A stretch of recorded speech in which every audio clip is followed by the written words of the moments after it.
Glórias a Deus, aleluia. Queridos, aleluia, vamos dar oportunidade, aleluia, para o grupo de louvor, unção divinal, que vai estar adorando o nome do Senhor. Glórias a Deus, aleluia. Enquanto, aleluia, o grupo, aleluia, se prepara, vamos, aleluia, louvando ao Senhor bem alegre. Eu louvarei, eu louvarei, eu louvarei, eu louvarei, eu louvarei ao meu Senhor. Eu louvarei, eu louvarei ao meu Senhor. Só o Senhor, só o Senhor.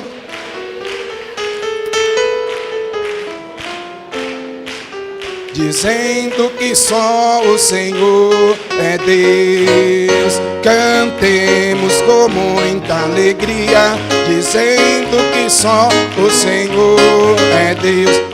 Amém. As palmas que louvam e engrandecem o nome do Senhor. Amém.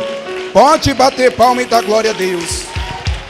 O grupo Unção Divinal saúda a igreja. Amém. Louvado seja o nome do Senhor. Pode glorificar este Deus, Ele está aqui neste lugar. Aleluias. Para nós é alegria de estarmos aqui para adorar o Todo-Poderoso, o Rei. Quem aqui é adorador do nosso Senhor Jesus? Aleluias. Então diga: Senhor Jesus, eu te adoro. Senhor Jesus, eu te amo. Senhor Jesus, és o meu tudo. Aleluias, graças a Deus. Glórias a Deus, louvado seja o santo nome do Senhor. Aleluias. O salmista diz no Salmo 95:6: venham, adoremos, prostrados e ajoelhados diante do Senhor, o nosso Criador. Aleluias. O nosso Deus, meus irmãos, nos fez tão perfeito. Você é lindo, né? Você foi feito à imagem e semelhança do nosso Senhor. Você é lindo. Então não espere para adorar a Deus por aquilo que Ele ainda fará por você, o que você espera Ele fazer. Adore a Deus por tudo que Ele já fez por você. Adore Ele por tudo que Ele fez. Ele planejou a sua salvação. Ele deu o seu Filho, morreu na cruz, no Calvário, para te salvar. E hoje nós estamos aqui exatamente para dizer que Ele é bom, para o exaltar. Adoradores do Rei. Aleluia.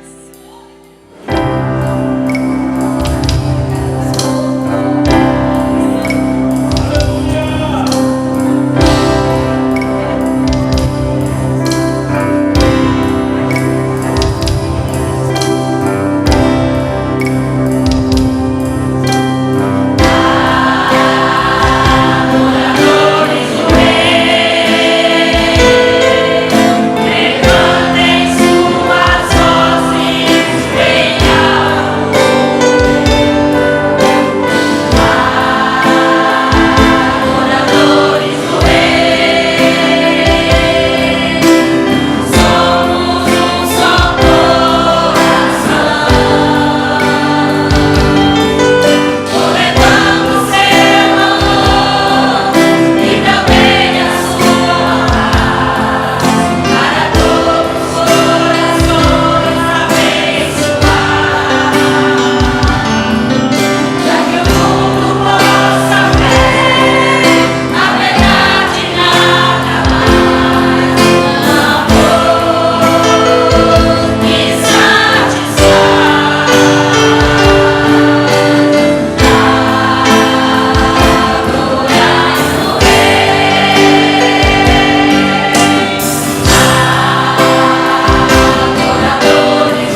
Aleluias. Glórias a Deus. As palmas continuam louvando e engrandecendo o nome de Jesus, porque Ele vive e reina. Só você que crê, aleluia, adore, glorifique, exalte, pode bater palma, pode exaltar, pode glorificar, exalte, exalte, exalte, glorifica, glorifica Ele, glorifica Ele, glorifica Ele, diga Rosana, adore o nome do Senhor Jesus.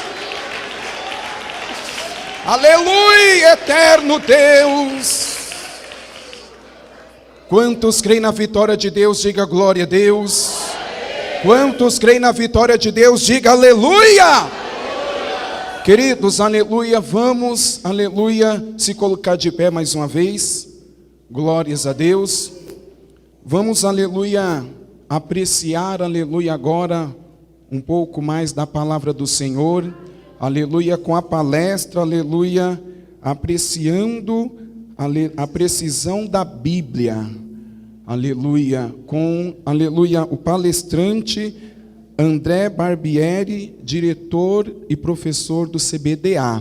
Quem está com sede da palavra de Deus, diga glória a Deus. Então levante as tuas mãos aos céus, amém? Levante as mãos aos céus, vamos fazer um minuto de oração. Glórias a Deus, para passar para o servo de Deus. Glórias a Deus, maravilhoso, eterno Deus, Deus de poder, providência e misericórdia. Confirma, meu Deus, a tua promessa, a tua bênção, Senhor. Fala aos nossos corações, usa o teu filho, mais uma vez, meu Deus, poderosamente, aleluia, em tuas mãos, para que o teu nome, Senhor, ele seja exaltado, ele seja glorificado, aleluia, em nosso meio, Senhor, aleluia, dai a vitória, dai a bênção, Senhor, manifesta o teu poder, em nome de Jesus Cristo, o nosso Salvador, amém? Vamos receber o servo de Deus com as palmas bem alegres para Jesus. Pode bater palma e dar glória a Deus, aleluia. Glória a Deus. Saúde os irmãos com a paz do Senhor Jesus. Amém. Irmãos, vamos ler um versículo da palavra do Senhor. Abram as suas Bíblias. No Evangelho segundo escreveu João, capítulo 17, e o versículo 17. Para mim é uma honra estar aqui novamente com os irmãos. Se eu não me engano, a última vez foi meados de 2012 com a palestra Israel, o relógio de Deus. Inclusive, encontrei um irmão uns dias atrás, ele olhou e falou: irmão André, você é aquele mesmo da palestra Israel, o relógio de Deus? Eu falei: sou eu mesmo. O tempo não fez bem para você, irmão André. Você está mais velho. Eu falei: fazer o que, né, irmãos? Acontece. Vamos ler então? Santifica-os na verdade. A tua palavra é? A tua palavra é? A verdade, exatamente. A Bíblia, meus irmãos, podem se assentar. Podem se assentar. A Bíblia por si mesma, é um livro que dispensa comentários. Nós podemos ler Paulo Freire e discordar de algumas coisas. Podemos ler Augusto Cury e discordar de algumas coisas. Podemos ler Carlos Drummond de Andrade e discordar de muitas coisas que ele tem falado. Mas a Bíblia é um livro inquestionável. Ela tem provado isso por todo este período pelo qual ela foi escrita. Podem se levantar reinos, podem se levantar pessoas, podem se levantar quem quiser contra a Bíblia Sagrada. A pessoa cai e a Bíblia permanece. A maior prova de sua precisão e indestrutibilidade é este exemplar da Bíblia que você tem nas suas mãos. Já tentaram fazer de tudo. Tentaram queimar, tentaram destruir, mas ela permanece até os dias de hoje. E para mim, É uma honra estar aqui compartilhando com os irmãos e com as irmãs este tema, a precisão da Bíblia Sagrada. Vamos meditar um pouquinho se a Bíblia é ou não é precisa naquilo que ela diz, ok? Quando nós vamos pensar na Bíblia Sagrada, nós temos que ter alguns questionamentos. Por exemplo, o que torna a Bíblia inerrante e precisa? O que torna ou o que faz a Bíblia ser precisa? Como concluímos que a Bíblia é precisa, infalível e inerrante? O que garante que a Bíblia não tem erros? Eu acredito que esta é uma pergunta importante para nós. O que garante que a Bíblia não tem erros em seus ensinos? Ora, dia após dia nós temos visto aí na internet vídeos e mais vídeos, estudos e mais estudos de pessoas que questionam a veracidade da Bíblia Sagrada. E uma pessoa que não tem o conhecimento de como a Bíblia chegou até nós, não tem o conhecimento do que é a Bíblia, ela pode ser facilmente enganada e levada por esses ventos de doutrinas. Então nós, como cristãos, temos que ter alguns pressupostos básicos. Isso aqui é básico para todos nós. Primeiro, a Bíblia, ela é a palavra de Deus. Ela não contém a palavra de Deus, ela é a palavra de Deus. Algumas pessoas chegam a dizer, olha, a Bíblia aberta é a boca de Deus falando conosco, e a Bíblia fechada é apenas um livro. Eu discordo completamente, porque a Bíblia, aberta ou fechada, ela é a palavra de Deus, meus irmãos e minhas irmãs. A presença da Bíblia Sagrada já traz para o meio do seu povo a presença da santidade deste Deus Todo-Poderoso. Outra coisa que nos garante, meus irmãos e minhas irmãs, é que a Bíblia, ela é divinamente inspirada, soprada por Deus. Ora, o vocábulo teopneusto, soprado, inspirado, aparece uma única vez na Bíblia Sagrada. Uma única vez, mas é de uma profundidade que nós não conseguimos, ao menos, imaginar. Essa inspiração, como Deus fez para inspirar, para soprar essas palavras na mente dos escritores. Outro ponto, a Bíblia, ela é inerrante, ou seja, ela não contém erros. Qualquer estudante da Bíblia Sagrada que já vem pensando que a Bíblia tem erro e quer confrontar o professor com as supostas contradições bíblicas, ele merece ser ensinado com todo carinho e com toda dedicação. Não é verdade, professores? Outro ponto, a Bíblia, ela é infalível naquilo que ela ensina. Ela não erra. A Bíblia não é um livro científico, mas quando ela trata de assuntos científicos, ela é certeira no que fala. Eu tenho certeza disso. Ok? Vamos partir desses pressupostos básicos, então, a partir de hoje, meus irmãos? Ok. Então, o que nos garante que nós temos em mãos um livro 100% ou 95% correto? Existe uma ciência chamada crítica textual. Essa ciência, ela estuda a composição da Bíblia Sagrada a partir dos manuscritos. Eu tenho certeza que alguém aqui já ouviu falar do Códice Sinaítico, Códice Vaticano, Códice de Melindrado, Códice de Alepo. Já ouviram, né, meus irmãos?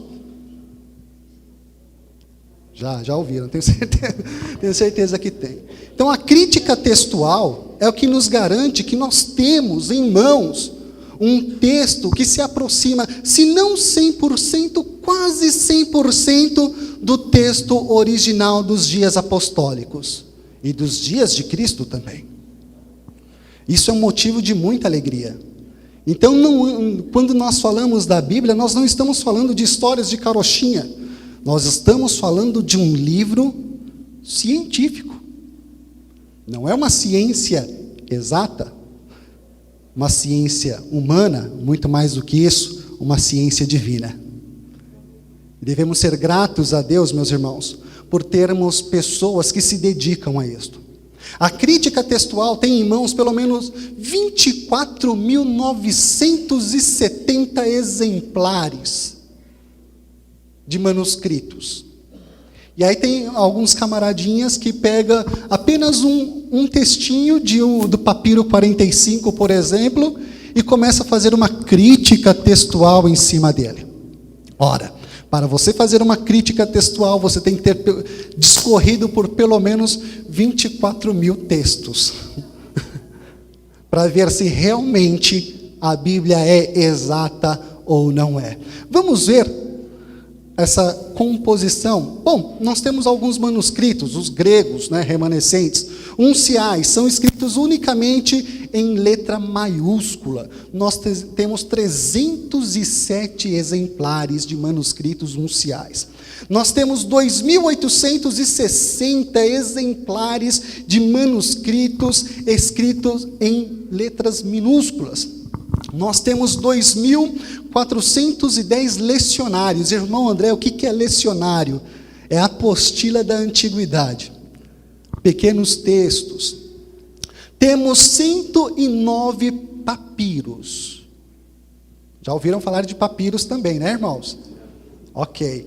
Então, só aqui, nós temos 5.686 exemplares. E aí tem gente que pega um exemplar e fala que é o exegeta. Né? Pois bem, vamos lá. Temos 10.000 exemplares da Vulgata Latina. Temos 2.000 versões etíopes. Temos 4.101 eslavônios, 2.587 exemplares armênios.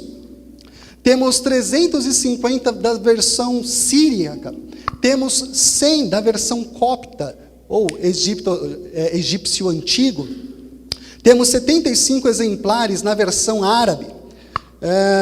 No latim antigo, nós temos 50 exemplares. 7 exemplares no anglo-saxônico.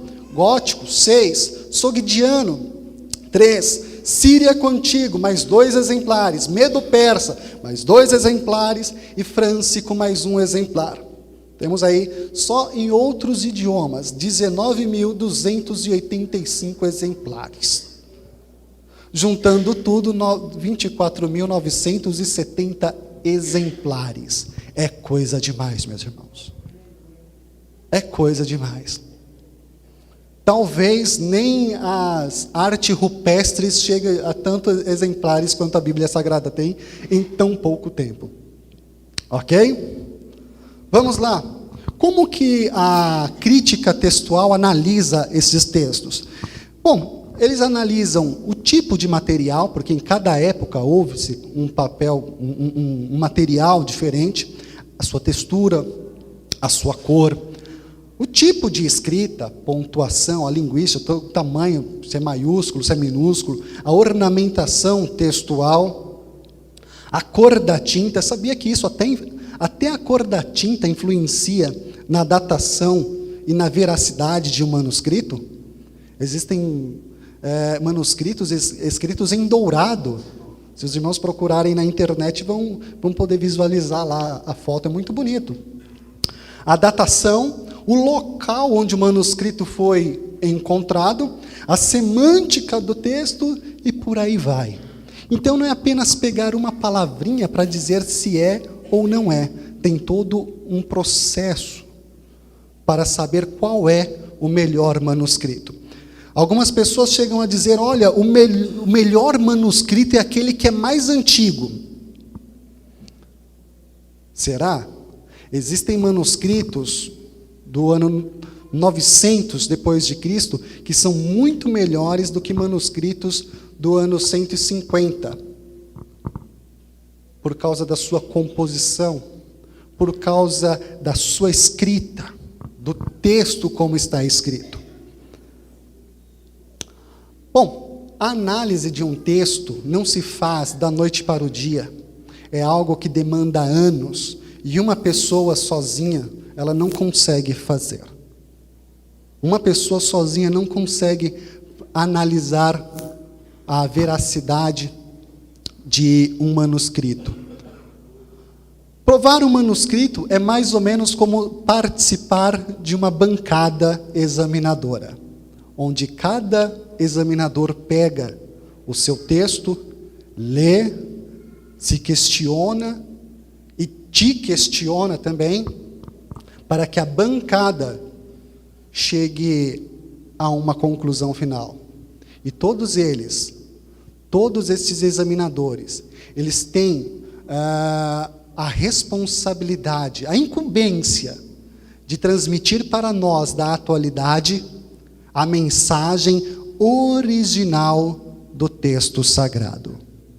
Então, por aí nós vemos, meus irmãos, que nós temos em mãos um texto confiável.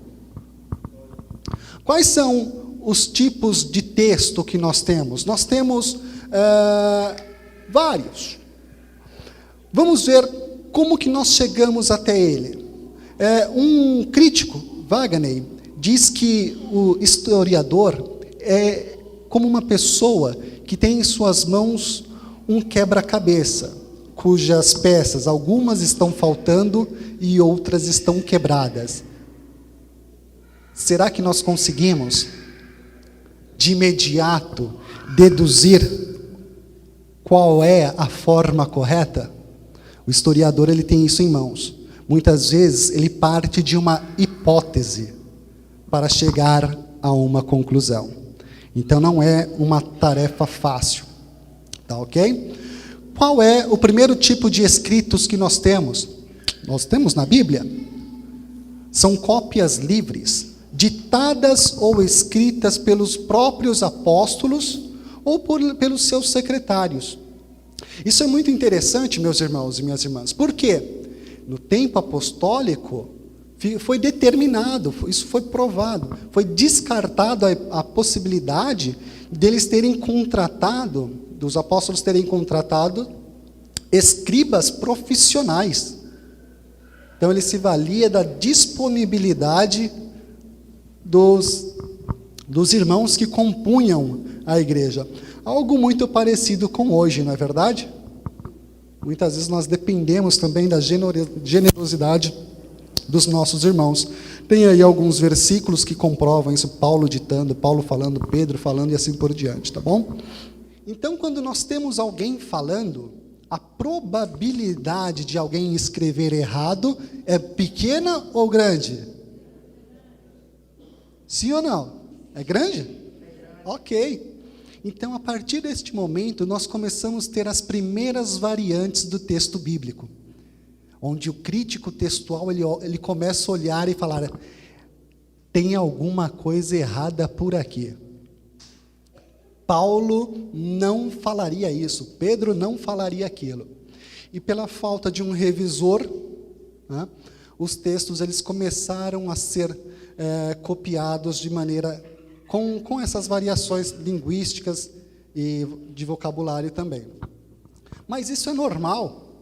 Inversões, omissões, repetições, isso é possível de acontecer com qualquer um, não é verdade?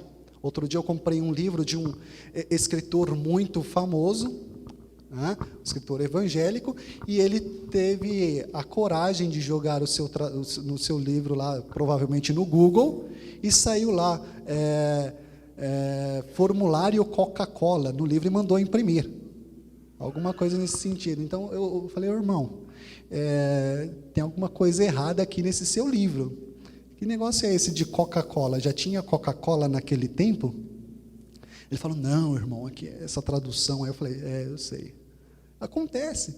E ainda mais quando é um texto longo. Imagina ditar o livro de Isaías.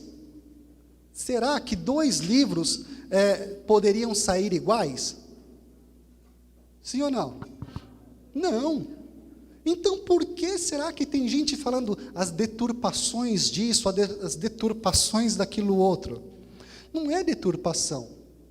São passíveis de erro. Qualquer obra que nós pegamos, nós encontramos erro hoje em dia. Imagina antigamente que não tinha toda a nossa tecnologia, não tinha tecla backspace, né?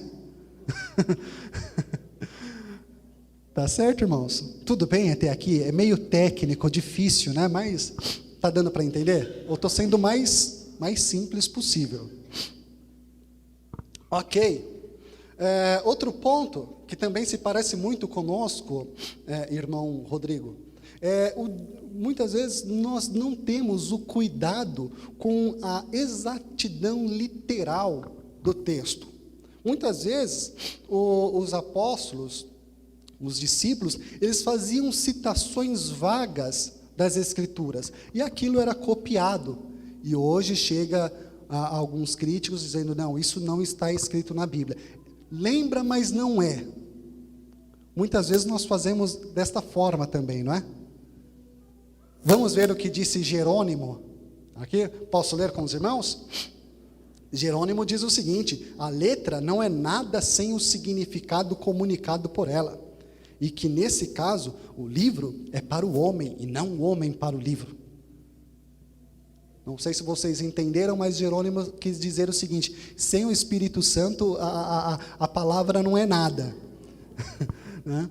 E o que acontece? Algumas pessoas pegam textos como esse, levam a pé da letra e dizem, olha, a letra mata, mas o Espírito vivifica. E aí despreza completamente o significado da Bíblia Sagrada, tá ok? Tá aí a referência para os irmãos que quiserem depois. Então, todas as vezes que nós temos uma alteração, uma correção dessas cópias livres, não são alterações intencionais, onde o crítico quis dizer que estava errado, coisas nesse sentido. Não. São pessoas que escreveram de boa fé, tentaram de boa fé transformar o texto para que nós pudéssemos compreendê-lo hoje. Foram alterações ortográficas, gramaticais, alguma coisa de estilo, ou talvez até algum erro, alguma correção exegética do texto. Então, meus irmãos e minhas irmãs, nós temos em mãos um livro que vem sendo corrigido desde quando ele começou a ser formado. Não por pessoas de má índole, não por pessoas que querem deturpar a Bíblia Sagrada, mas por pessoas que estão preocupadas com a sua salvação, que querem que você conheça o texto assim como ele é. Tá ok? Outro tipo de texto, de variação de texto que nós temos, são os textos locais. Textos que eram redigidos de acordo com a localidade onde ele foi produzido. Então temos o texto alexandrino, o texto bizantino, todos esses com as suas características pessoais. Mas, irmãos, mesmo com as suas características pessoais, todos eles têm pelo menos 80% de exatidão, palavra por palavra. Se fosse 50%, já é muita coisa. 80% é muito mais. Quando nós estamos fazendo esta análise por localização, os críticos chamam isso de probabilidade antecedente, tá? Alinhado juntamente com as citações dos pais da igreja. Então eles chegam à conclusão dizendo, olha, este texto aqui foi escrito em Cesareia, este texto aqui foi escrito na Síria, este texto aqui foi escrito no Egito, e assim por diante. Quais eram os locais, os expoentes cristãos na antiguidade? Antioquia, Éfeso, Roma e Alexandria. Então, os textos que nós temos eram escritos basicamente nestes lugares, ok? Então, nós já estamos convergendo um pouco mais. O leque estava bem aberto. Havia muitas dúvidas. Vocês estão vendo como o leque vem fechando cada vez mais? Como que trabalha um crítico textual? Vamos falar um pouco sobre o texto alexandrino é tido por comum entre os críticos textuais que este é um dos melhores textos existentes. Tem no máximo de 2 a 3% de variações. Todas as Bíblias, todos os manuscritos que derivam deste texto são os mais confiáveis possíveis. Quais são as características do texto alexandrino? Brevidade, é um texto curto. Austeridade, ele é muito mais breve do que os outros. Muitas vezes ele termina onde o outro está apenas começando. E aí, este outro texto, ele sofreu uma na crítica textual, é chamado de interpolação, quando coloca-se alguns textos para parafrasear o texto sagrado. Interessante isso, não é verdade? Exatamente, o texto alexandrino, ele é objetivo. Vamos lá.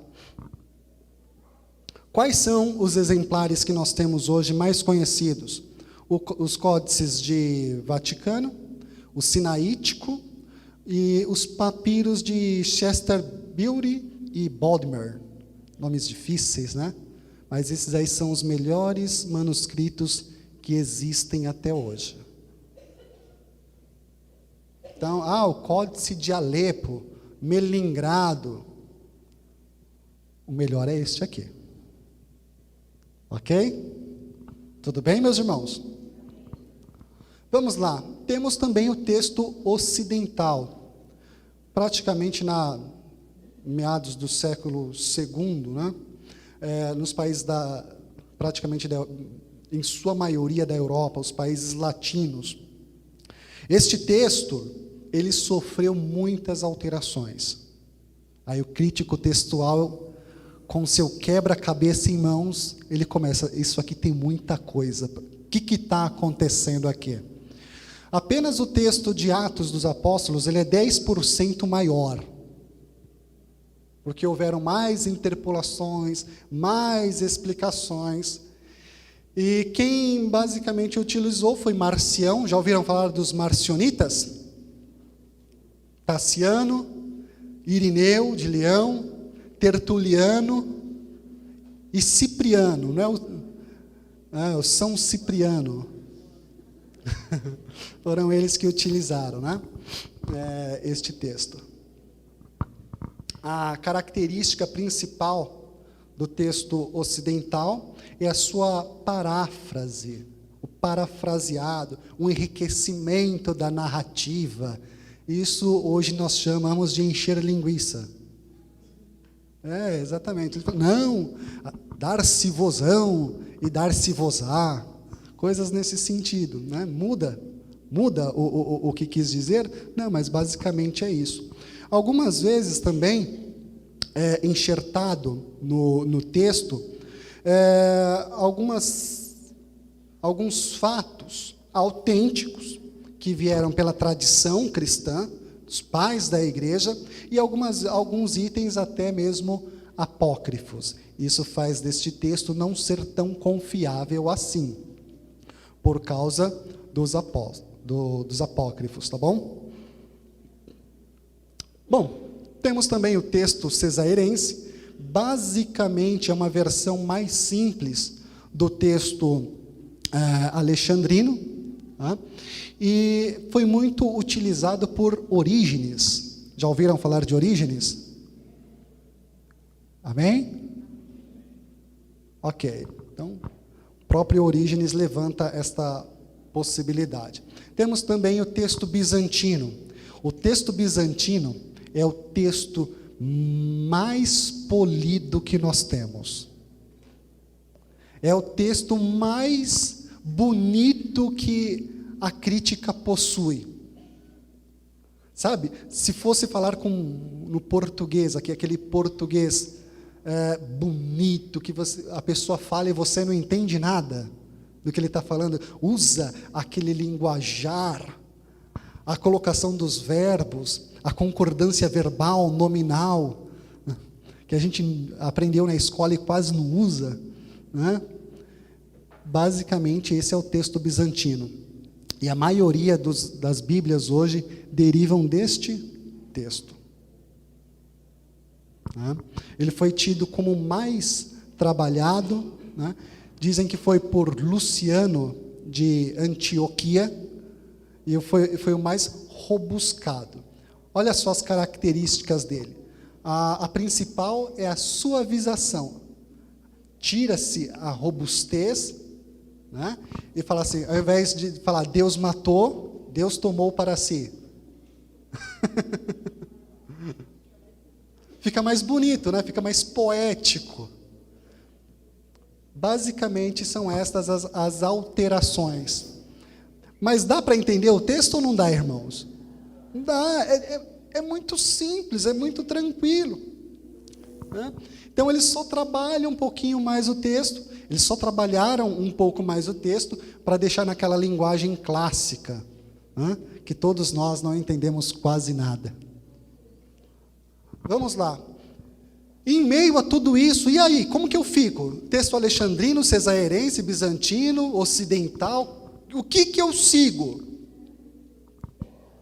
Em 312 aconteceu um fato muito interessante, a conversão de Constantino, e isto foi muito bom para o cristianismo, pois o cristianismo se tornou a religião oficial do império, facilitando a reunião dos crentes, a união dos crentes, facilitando o deslocamento dos manuscritos, e aí falaram, nossa, mas qual que é o melhor? Aí optou-se por começar a fazer as junções dos textos. Talvez a primeira crítica textual começou ali. A comparação. Orígenes, por exemplo, ele fez a sua hexapla. Nossa, que nome difícil. Ele colocou 6 versões da Bíblia Sagrada em colunas, assim, ó, que servia de consulta para ele. E aí chegaram à conclusão de que o texto bizantino seria o melhor a ser seguido, tá ok? Vamos lá? Adiantar um pouquinho aqui. Vamos lá. Vamos analisar então um pouquinho dessas variantes. Quais são os erros, os supostos erros que os críticos enfrentam? Será que eles são tão difíceis? Será que é tão impossível de detectar, assim que precisa ver pessoas aí fazendo este escarcel? Metzger, vocês viram que o trabalho está bem pesquisado, né, irmãos? Toda hora citando fulano de tal. Porque todos esses homens aqui, que eu estou citando, Waganei, Dana, Metzger, vai ter outros, eles são autoridades dentro da papirologia, manuscritologia, dentro de crítica textual. Então são pessoas importantes, que tem uma pessoa que eu vou falar um pouquinho mais para frente, ele é inquestionável. Quando ele falar assim, isso aqui é assim, todo mundo abaixa a cabeça e fala, tá bom então. Então são coisas importantes.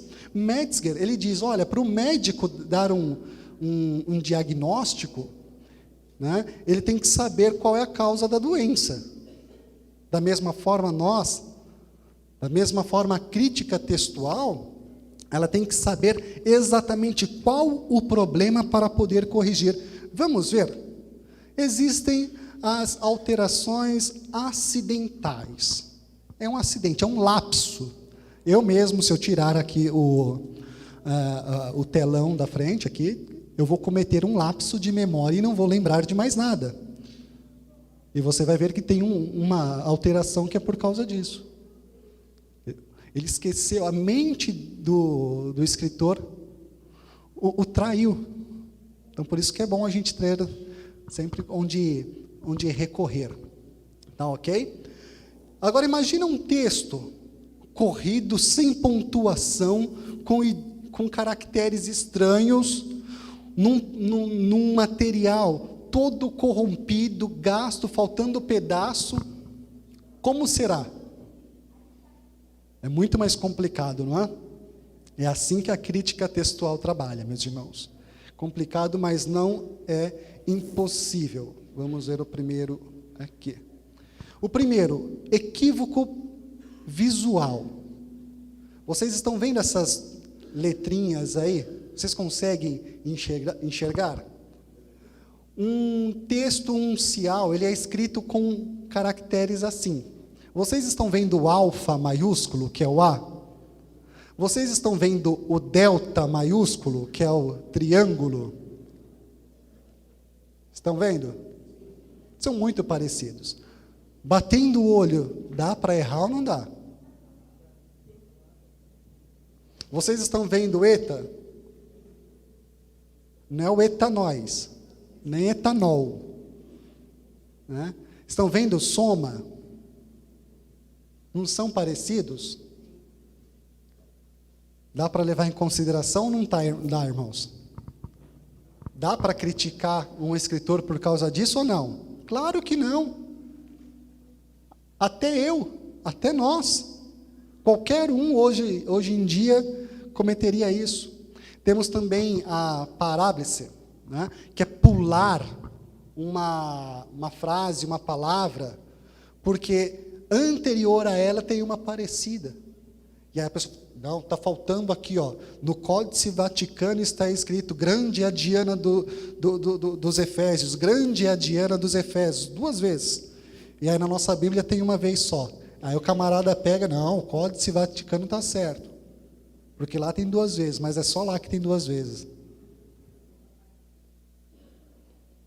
Então, quando tira-se, é esse parablepse. Nome difícil, né, irmãos?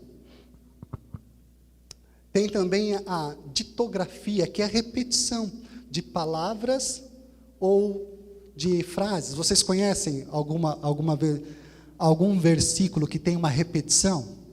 É verdade, em verdade. Ok. E como o caso da grande a Diana dos Efésios. Tem também a aplografia, que é realmente tirar uma palavra do texto, porque ela poderia distorcer todo o texto, ela não se encaixa naquele contexto. Tem a metatese, que é a transposição de palavras. Vocês conseguem enxergar aí o que está escrito? Elabon e ebalon. São 2 palavras gregas. Em um texto está escrito elabon.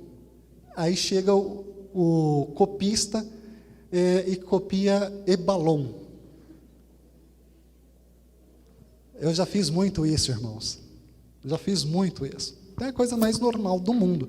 São coisas difíceis de identificar e falar que a Bíblia é deturpada? Não, né? Do meu ponto de vista, não. Temos o equívoco auditivo,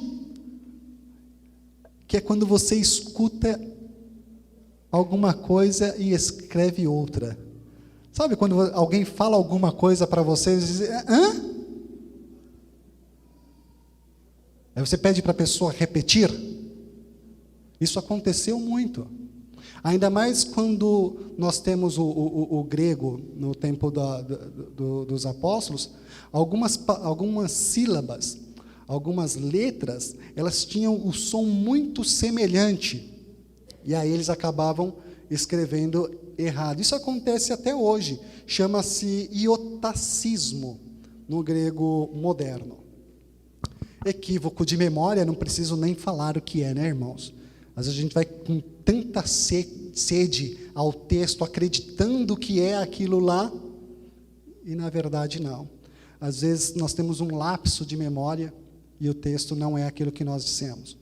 A mesma coisa aconteceu com os copistas. Em muitas ocasiões eles eram tentados a escrever de uma certa maneira e na verdade era de outra.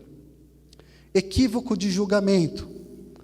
Quando na borda do papiro, do manuscrito, tem alguma informação e ele não tem outro para falar, para comparar, e chega à conclusão de que aquilo deveria estar no texto, quando na verdade não.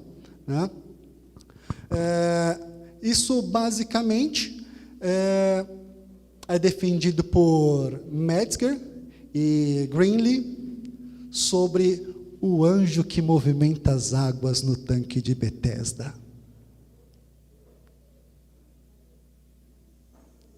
E agora? E agora? É o anjo? Ou foi a tradição do texto que quis deixar lá? E aí chega, mergulha nessas águas, deixa as águas te envolver, porque o varão do movimento. Ok. Tudo bem, meus irmãos, até aqui? Ok. Temos também as alterações intencionais, ou seja, quando o copista, ele realmente mudou o texto. Mas não é porque ele falou assim, não, eu não quero que isso esteja aqui. Isso não pode estar aqui. Não é porque ele quis mudar, forçar o texto. Na verdade, foi um trabalho de correção ortográfica, gramatical, para que o texto fosse o mais correto possível.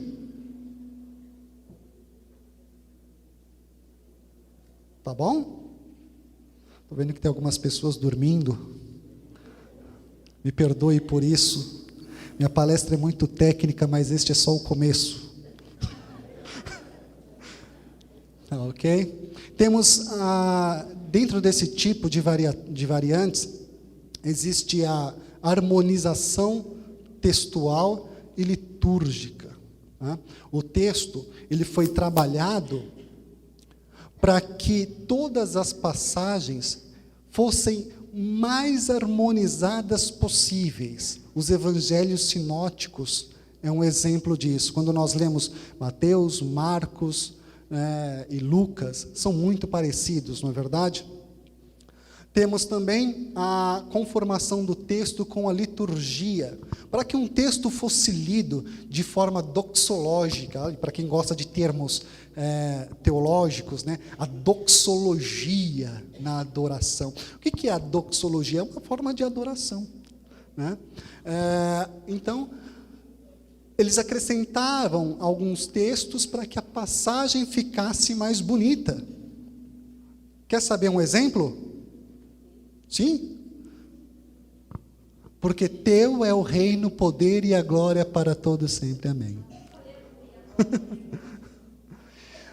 No texto mais confiável, o manuscrito mais confiável não tem esta parte. Então isso é uma doxologia, que foi acrescentada ao texto para que todo mundo chegasse no final e falasse, amém. Nós temos as nossas doxologias hoje também, né? Amém, irmãos? Amém. Doxologia.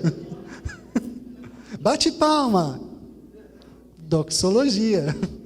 Tá bom? Então você está vendo que não são coisas que afetam o texto. Não sei por que tudo isso. Correções gramaticais, ortográficas, estilo de linguagem, é tudo isso que acontece. As maiores estão aqui. E sabe o que muda? O nome. De minúsculo para maiúsculo. Nossa, que alteração grande, irmão André. Afetou completamente o texto. Tá ok? Correções da história e geográfica. Um exemplo disso é mudar. Né? Um texto está falando que Cristo morreu na hora sexta, e outro na hora terceira e na hora nona, não é? Como chegar a um consenso? Qual está certo? Ressurgiu 3 dias depois ou ressuscitou ao 3º dia? Qual a diferença? Bom, se alguém conseguir aí gramaticalmente provar uma diferença, por favor, me explique. Correções exegéticas e doutrinárias. Isso acontecia quando o escriba ele estava com uma passagem difícil para escrever, e ele pensava no seu leitor ele falava assim, como que eles vão entender isso aqui?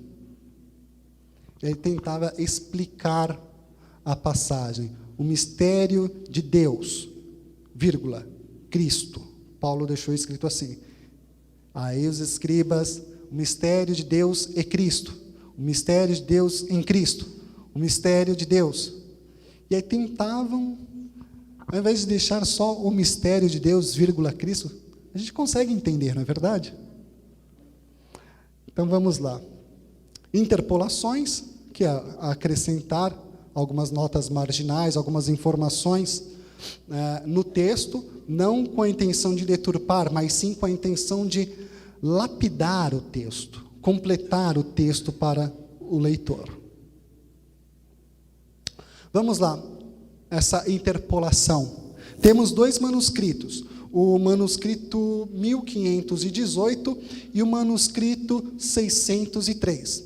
No manuscrito 1518, estava escrito assim, em Tiago, capítulo 1, e o versículo 5. Se falta sabedoria, peça a Deus que Deus dá. Tá? Aí na nota marginal do manuscrito, o escritor colocou espiritual e não humana. Se falta sabedoria espiritual e não humana, peça para Deus. E aí chega o escritor do manuscrito 603 e copia literalmente, se falta sabedoria espiritual e não humana, peça a Deus que dá tudo. Então são erros, não são erros, são complementações para ajudar a pessoa a compreender o texto. Complementos naturais, palavras ou expressões que o copista achava por bem estar lá. Por exemplo, se estava só os fariseus, aí o copista colocava fariseus, escribas, sacerdotes, se pudesse colocava levita também, Anás, Caifás, e aí chegam os incrédulos. Hoje não, o texto não é confiável. Narrações que contam algum fato da vida de Jesus ou de Cristo, né, que chegou até eles por tradição. Um exemplo muito claro disto, meus irmãos, é o relato das gotas de sangue de Jesus, das gotas de suor que se transformaram em gotas de sangue. Ninguém estava lá do lado de Jesus. Seus discípulos estavam um pouquinho distante. Como que chegou, então? Chegou pela tradição. Nós devemos ser gratos a Deus por tivermos pessoas, meus irmãos, que tiveram a preocupação em transmitir para nós a verdade bíblica, a verdade sobre Cristo, a verdade sobre Deus. Nós temos que ter um espírito de gratidão a essas pessoas, pois eles são especiais, tá ok? Vamos lá. As alterações intencionais, os primeiros pais da igreja também tiveram alguma coisa. A mulher adúltera, né, foi trazido para nós, chegou ao nosso conhecimento através da tradição apostólica. Então vamos lá, algumas alusões. Essas alterações, elas são simples demais para causar qualquer complicação teológica no texto. Nenhuma complicação teológica é causada no texto bíblico por estas alterações que nós citamos aqui. Por isso que nós podemos afirmar que a Bíblia ela é precisa naquilo que ela diz, tá ok? Este aqui é o homem, Kenyon, ex-diretor e chefe bibliotecário do Museu Britânico. Ele é inquestionável. Vamos ver o que ele diz? Além da qualidade dos manuscritos do Novo Testamento, os manuscritos do Novo Testamento diferem das obras clássicas em outro aspecto. Em nenhum outro caso, o intervalo entre a composição e a cópia do mais antigo é tão curta quanto a do Novo Testamento. Vamos ver alguns exemplos? Vou pular um pouquinho. John Barwick fala a mesma coisa. Homero escreveu a Ilíada em 800 anos antes de Cristo. A cópia mais antiga, 400 anos antes de Cristo. Demorou 400 anos para começar a ser copiada a Ilíada. Veja bem, vou pegar um outro exemplo, não vou falar todos. Platão, 400 anos antes de Cristo. A cópia mais antiga, 900 anos depois de Cristo. Sem falar de Sócrates. Ninguém duvida de Sócrates. Não é verdade? Alguém aqui duvida da existência de Sócrates? Ou eu sou o único que acha que Sócrates é o superego de Platão? Alguém já ouviu falar nisso também? Ninguém duvida. Mas olha só, agora vamos ver, em 50 anos, 49 anos de existência, nós já tínhamos 5.366 manuscritos só do Novo Testamento, em 50 anos. Se nós levarmos em consideração o tempo da Bíblia ser escrita como um todo, de 250 a 300 anos, nós já tínhamos mais de 5.000 manuscritos. Isso faz, meus irmãos, isso é um material tão rico para o historiador, que muitos deles, quando vão fazer arqueologia, estão com a Bíblia na mão. E a crítica textual tem em mãos esse texto e chega à conclusão de que o texto que nós temos hoje, ele é 100% confiável.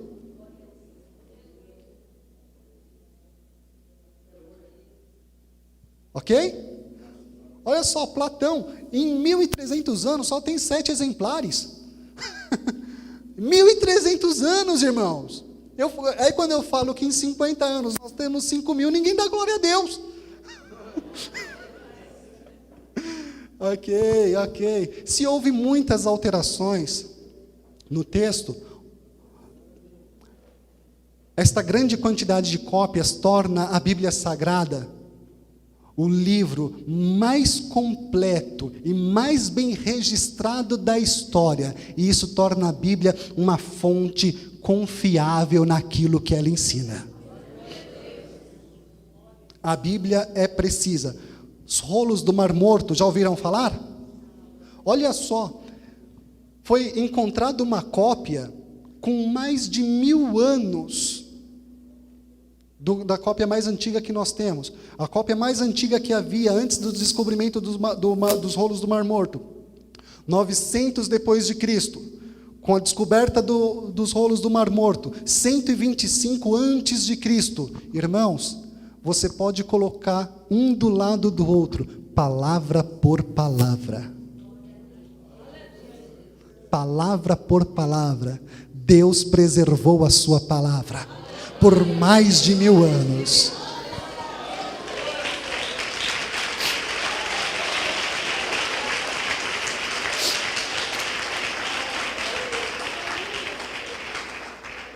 E agora nós vamos entrar na precisão bíblica. Então, existe uma ciência que comprova que a Bíblia ela é confiável. E eu passei para vocês. E agora nós vamos ver se a história diz que a Bíblia é confiável ou não. A Bíblia diz que os antepassados de Israel, ou seja, Abraão, veio de onde? Mesopotâmia, Ur dos caldeus, daquela região. Irmãos, não tem por que duvidar. Albright, ele diz, é impossível duvidarmos das provas arqueológicas, pois é provado que os antepassados dos israelitas vieram da região do Vale de Balic, na Mesopotâmia. É inquestionável. Abraão saiu de Ur dos caldeus, região da Mesopotâmia, atravessou e chegou lá. A arqueologia comprova. A Bíblia diz que antes de Babel havia apenas um idioma, por mais que as pessoas duvidem disso. Todos os filólogos da atualidade, meus irmãos e minhas irmãs, diz que todos os idiomas do mundo têm provém de um idioma comum. Ou seja, a Terra já teve só um idioma. O mais conhecido até hoje é o acadiano. A ciência comprovando a Bíblia. A existência dos Oreus. Acreditavam-se que eram os homens da caverna. Muito engraçado isso. Mas, na verdade, foi um povo que viveu no mesmo período do povo de Israel, meus irmãos. E a ciência descobriu a existência deste povo. Os hititas, os filhos de Et, duvidavam da existência deles. Foi encontrado, por falta de um, agora tem 2. E a ciência descobrindo e provando a Bíblia. Vamos lá. Por mais que hajam dúvidas, nenhuma dúvida pode colocar a Bíblia em xeque. Isso é o que diz Henry Morris. Porque tudo o que não foi descoberto, um dia ainda vai ser descoberto, como tem sido até agora. Ok? Vamos lá. Vamos falar um pouquinho de Lucas? Vamos ver. William Ramsay, aquele que eu falei, que ele é inquestionável. Ele duvidava de Lucas. Após 30 anos de estudo, ele chegou à conclusão de que Lucas merece estar entre os melhores historiadores de todos os tempos, ao lado de Flávio Joséfo, se possível for. Tá ok? Vamos lá. Algumas pessoas achavam que Lucas estava errado ao dizer que Listra e Derbe estavam na Licaônia, mas Icônio não estava. Ela falou, não, o livro de Atos dos Apóstolos é duvidoso. Irmãos, vamos ver o que aconteceu. O senhor Ramsay encontrou um monumento que mostrava que Icônio era uma cidade da Frígia. Aí, vamos ver mais? Lisânias de Abilene. Ninguém sabia de Lisânias. Lucas estava falando de Lisânias muito antes. Está aí a prova. Irmãos, a história comprova a Bíblia. Foi encontrado esse liberto de Lisânias, que data aí entre os anos 14 e 29 depois de Cristo. Lucas estava errado? De forma alguma. A Bíblia é precisa naquilo que ela diz. Na carta de Paulo aos Romanos, fala de um tal de Erasto. Ninguém acreditava na existência deste Erasto, mas encontrou-se na cidade de Corinto um calçamento com as seguintes palavras: e Erasto, administrador dos edifícios públicos, fez este calçamento com as suas próprias custas. A Bíblia, mais uma vez, sendo confirmada pela ciência. Ok, vamos lá. Falavam que não tinha sinagoga na cidade de Corinto. Olha lá, encontrou uma plaquinha escrito Sinagoga dos Hebreus. Lucas, é uma bênção. Lucas falou da cidade, do mercado de carne, e foi encontrado uma menção da cidade de carne. Quando Lucas usava uma palavra chamada meris, que quer dizer distrito, bairro, coisas assim. Não, essa palavra não existe. Por incrível que pareça, a palavra já era empregada há muito tempo atrás. E Lucas, mais uma vez, o grande historiador da igreja cristã. Ok? Quando Lucas falou do procônsul Gálio, ninguém acreditava, meus irmãos e minhas irmãs. Só que, numa inscrição de Delfos, há um trecho que diz: Lúcio Júnior Gálio, meu amigo e procônsul da Acaia. A Bíblia, ela é precisa naquilo que ela afirma. Ok, quando Lucas fala de Públio, o principal em Malta, todo mundo duvidava. Só que foi descoberto o quê?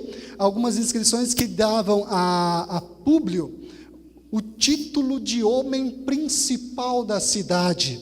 Mais uma vez, Lucas estava certo.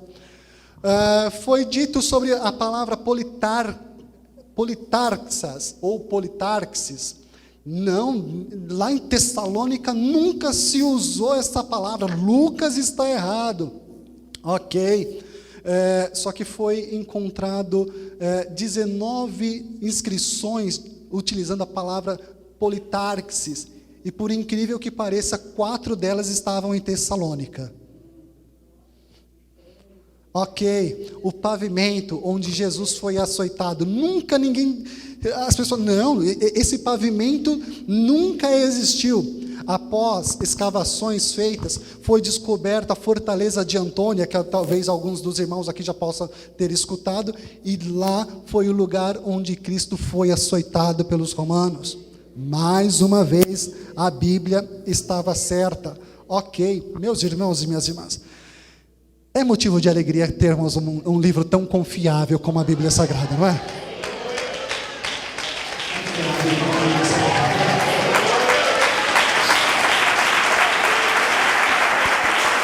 A Bíblia é precisa naquilo que ela ensina. A Bíblia ensina sobre o dilúvio. Muitas pessoas acham que é loucura, mas eu creio no dilúvio. Eu creio que aconteceu. Olha só, é tão interessante, meus irmãos, que na maioria dos povos existe uma história de uma grande inundação. A epopeia de Gilgamesh fala as lendas da criação e do dilúvio dos antigos sumérios. Onde mais que estavam escritos em acadiano, tem mais algumas pessoas aqui, os gregos falando do dilúvio de Deucalião, os primitivos da América do Sul, América do Norte, da Austrália, Índia, Polinésia, Tibete, Caxemira, Lituânia. Em todos estes povos tem uma história de uma grande inundação. Aí eu me pergunto, ou é invenção ou é verdade? Qual é a sua conclusão? Ok, eu trouxe apenas a título de curiosidade, um trechinho do épico de Gilgamesh, só para você fazer um paralelo, tá bom? Vamos ver aqui, tabuinha 11, está na biblioteca de Nínive, tá ok? Homem de Churupaque, filho de Ubarututu, destrói a tua casa, constrói um navio, abandona as riquezas, despreza os haveres, salva a vida, introduz toda sorte de semente de vida do navio que deves construir, as medidas que devem ser bem tomadas. Merece um glória a Deus ou não merece?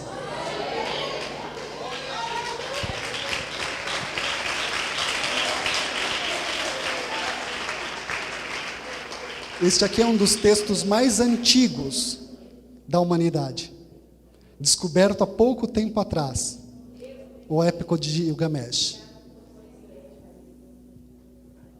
Ok, mas não para por aí, há muitas outras instruções, medidas, compartimentos, betumação. Ora, este homem, meus irmãos e minhas irmãs, eu acho que é muito conhecido por nós, não é não? Este homem é muito conhecido por nós. Qualquer semelhança não é mera coincidência. Aconteceu, meus irmãos e minhas irmãs, tá ok? O texto é escrito de uma forma que somente aquele que contemplou o fato poderia escrever, porque ele termina com as seguintes palavras: e toda a humanidade estava transformada em lodo. É Deus, né, irmão? É de Deus esse negócio. A Bíblia é de Deus. A Bíblia é de Deus, meus irmãos. Ok? E aí você pode olhar para mim e falar: irmão André, isso é história de carochinha, será? Bulley, um dos arqueólogos da modernidade, estava fazendo uma escavação nos túmulos dos reis sumérios. Quando chegou a 15, 30 metros, não me recordo mais ou menos, ele encontrou uma camada de limo e falou: agora acabou, né? Aqui provavelmente está no nível do rio lá, Só que quando ele foi ver, ele estava muito acima do nível do rio. O que ele fez? Continuou cavando. Após 3 metros de lodo tirado, sabe o que aconteceu? Sabe o que aconteceu? Começou a encontrar resquícios de pessoas mais antigas que os caldeus. Sabe qual foi a conclusão dele? Encontrei o dilúvio, datado de 4.000 anos antes de Cristo. Dá para dar um glória ou não dá?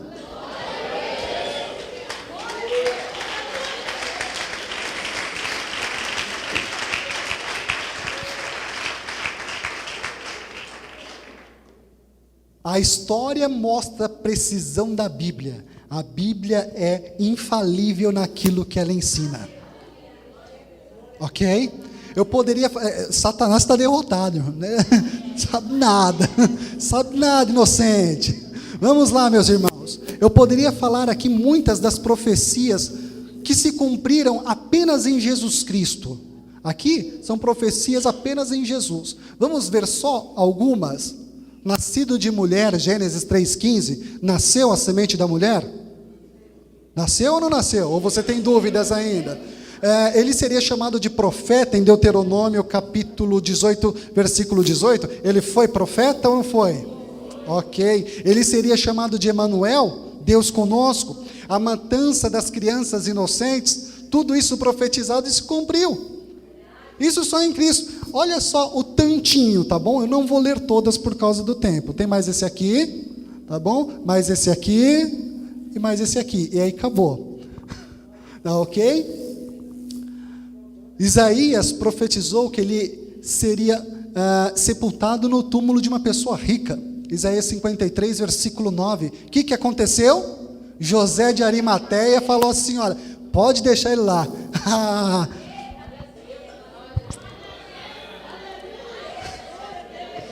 É Deus ou não é, irmãos? Isso é muito bom. Vamos ver? Muitas outras profecias se cumpriram na história. O cativeiro dos judeus. Os judeus foram para o cativeiro? Os gentios se converteriam a Deus? Sim? Ou você não está convertido ainda? A destruição da Babilônia. Babilônia foi aniquilada. Ninguém mora mais em Babilônia hoje. A destruição de Jerusalém. Aconteceu ou não aconteceu? A propagação do evangelho. Foi ou não foi? Falsos cristos. Tem ou não tem? Olha o Henrique Cristo aí. Perseguição à igreja. Tem ou não tem? Ora, a Bíblia, ela é infalível naquilo que ela ensina. A Bíblia é precisa.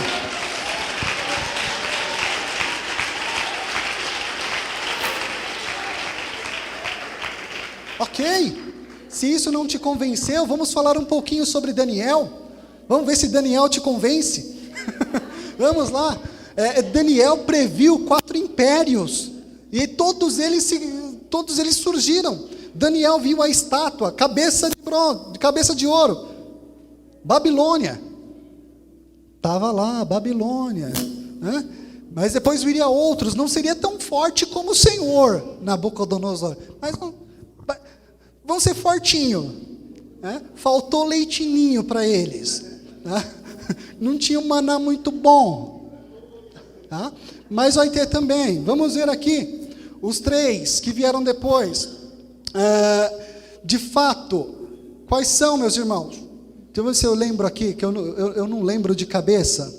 Babilônia, Medo-Persa, grego e o romano.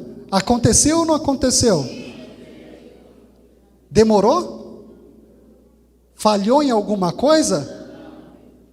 Olha só que interessante. No último reino, Daniel falou assim, olha, o último deles vai ser um reino dividido. E aí, para quem sabe, só tem um lugarzinho lá chamado Decápolis, Tetrarca. Decápolis, 10 cidades, tetrarca, governante de 4 países, e aí o reino foi dividindo, o urso, o animal feroz, as 10 nações que vieram depois dos romanos, a Bíblia ela é 100% certa, meus irmãos e minhas irmãs. Ok, vamos falar um pouquinho de Daniel capítulo 7, rapidamente, tá ok? O leão com as asas de águia, tá ok? Opa, vamos voltar um pouquinho mais.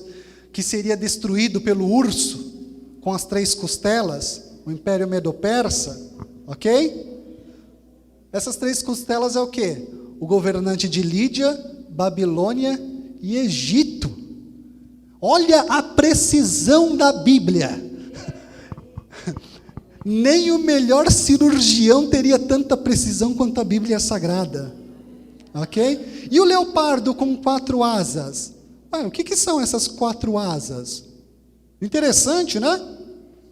4 reinos, Macedônia e Grécia, Trácia e Ásia Menor, Síria, Palestina e Egito. A divisão do reino em 4 partes. Deus é muito bom, meus irmãos. Deus é muito bom. Ok, os céticos duvidavam da extensão da Babilônia. Olha só, Caldwell, ele provou arqueologicamente a extensão do reino do Império Babilônico. É muita coisa, meus irmãos. Duvidavam da existência de Nabucodonosor. O próprio Caldwell encontrou uma inscrição com o nome Nabucodonosor.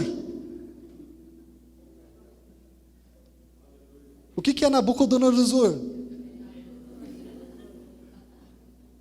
Não é língua estranha não, tá? É Nabucodonosor. Tá bom? Duvidavam de Sadraque, Mesaque e Abidnego. Foi encontrada uma inscrição com o nome de todos os oficiais de Nabucodonosor, inclusive Hanunu, Ardinabu e Mashlim-Marduk. Ananias, Abednego e Mesaque.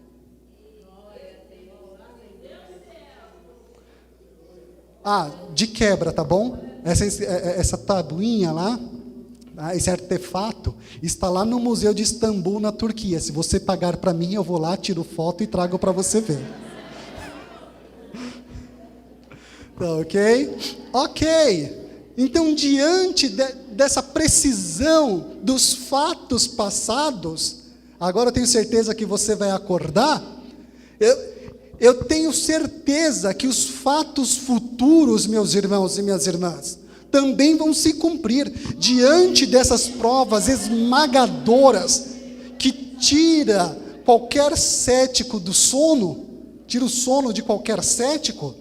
Eu creio, meus irmãos e minhas irmãs, na promessa do arrebatamento da igreja.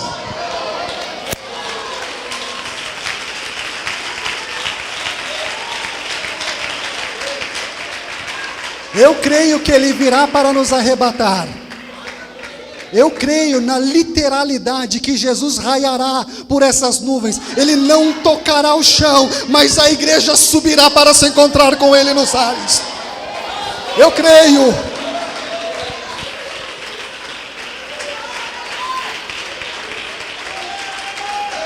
Aleluia. Eu creio, meus irmãos e minhas irmãs, que os mortos em Cristo também ressuscitarão para encontrar com o Senhor lá na glória. Você pode achar que é história de carochinha, mas eu creio nessa Bíblia, eu creio na Bíblia Sagrada, que até hoje ela nunca falhou e ela não vai falhar.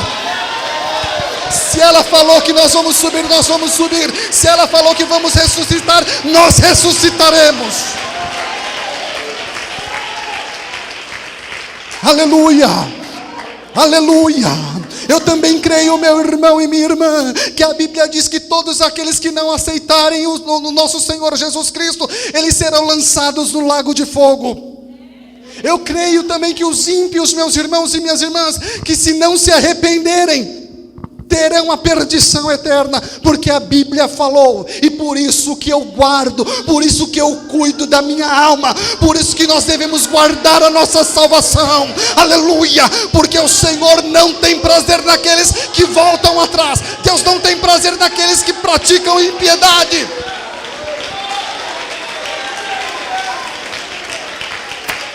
Aleluia. Eu creio, meus irmãos e minhas irmãs. Eu creio em uma das maiores promessas da Bíblia Sagrada. Eu creio que o nosso Deus preparou para você, preparou para mim, preparou para nós um novo céu e uma nova terra. Eu creio que nós somos herdeiros desta terra juntamente com Cristo Jesus. Aleluia. Eu comecei com a Bíblia e vou finalizar com ela aqui. Na Bíblia está escrito em Apocalipse capítulo 21, versículos do 1 ao 3. E vi um novo céu e uma nova terra, porque já o primeiro céu e a primeira terra passaram, e o mar já não existe. E eu, João, vi a santa cidade, a nova Jerusalém, que de Deus descia do céu, adereçada como uma esposa ataviada para o seu marido. E ouvi uma grande voz do céu que dizia: eis aqui o tabernáculo de Deus com os homens, pois com eles habitará, e eles serão seu povo, e o seu Deus estará com eles. O seu Deus estará contigo. A Bíblia diz isso. Essa palavra é precisa, esta palavra é fiel. Aleluia, aleluia. Eu creio na precisão da Bíblia.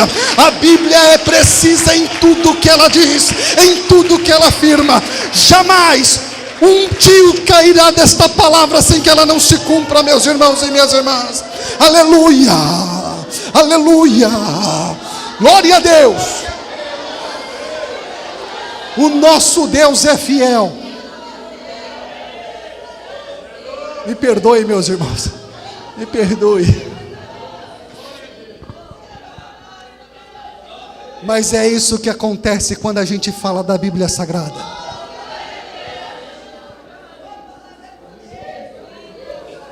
Você pode até ter lá na sua casa o Josh McDowell.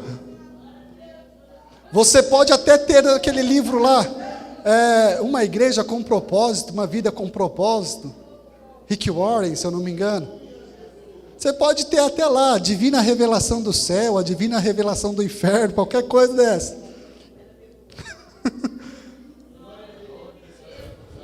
Mas este aqui é o nosso livro de cabeceira. É este.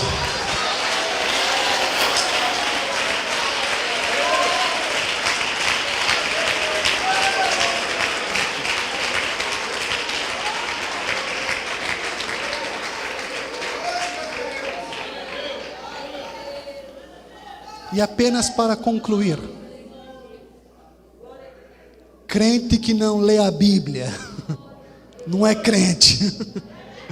Essa é a verdade. Crente que é crente lê a Bíblia. Às vezes a gente vê aqueles irmãos no púlpito, né? A Bíblia dele está tão novinha que a gente pensa que ele comprou só para estrear lá com a gente, né? Aí você pergunta: irmão, você tem essa Bíblia faz tempo? Irmão, essa Bíblia aqui foi uma bênção de Deus, já tem quase um ano. E ele ainda está destacando a Bíblia, assim, porque não lê. Não leia. Leia a Bíblia, confie nela. Um dos maiores homens da atualidade, Billy Graham, ele foi questionado por uma pessoa. Disseram para ele o seguinte: olha, você tem certeza que a Bíblia é a palavra de Deus? Ele foi triste para sua casa. Ele se colocou debaixo de uma árvore e fez a seguinte oração: Pai, se é a sua palavra ou não é conforme ele disse, pela fé eu aceito a Bíblia como sendo a tua palavra. Quem é André e quem é Billy Graham? Não é verdade? Que Deus os abençoe. Que o Espírito Santo do Senhor toque em teu coração. Aleluia. Muito obrigado pela oportunidade. Deus abençoe os irmãos, Deus abençoe as irmãs.